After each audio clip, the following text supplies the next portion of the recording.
माझं नाव शांताराम राघोजी डोबे, कंपोस्ट पेमगिरी, तालुका संगमनेर। जय हिंद चळवळीच्या माध्यमातून डॉक्टर तांबे साहेबांच्या माध्यमातून या ठिकाणी एकात्मिक पीक स्पर्धा असेल, तर उदाहरणार्थ जर गांडूळ खत हा माझा सगळ्यात मोठा प्रोजेक्ट आहे गांडूळाचा, आणि यामधून मला साधारण आता 3 वर्ष पूर्ण झाले।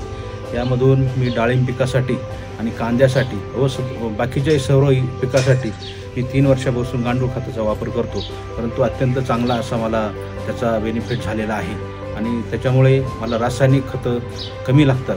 50% मी रासायनिक खतं आत्तापर्यंत कमी केलेले आहेत आणि गांडूळ खताचा वापर केल्यामुळे मला मालाची क्वालिटी चांगल्या पद्धतीची मिळते, मार्केट पण चांगलं मिळतं। अशा पद्धतीने या गांडूळ खताचा मला फार मोठ्या प्रमाणात असा फायदा झालेला आहे।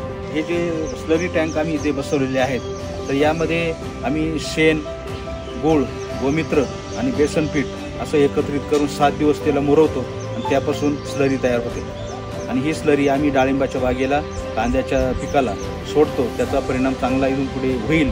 आणि या ठिकाणी बांधावरचे बघा तुम्हाला दिसत आहेत, नारळाची झाडं आहेत, आंब्याची झाडं आहेत, बांधावरची शेती पण आम्ही उत्कृष्टपणे करायला सुरुवात केली जय हिंद चळवळीच्या मार्गदर्शनाखाली।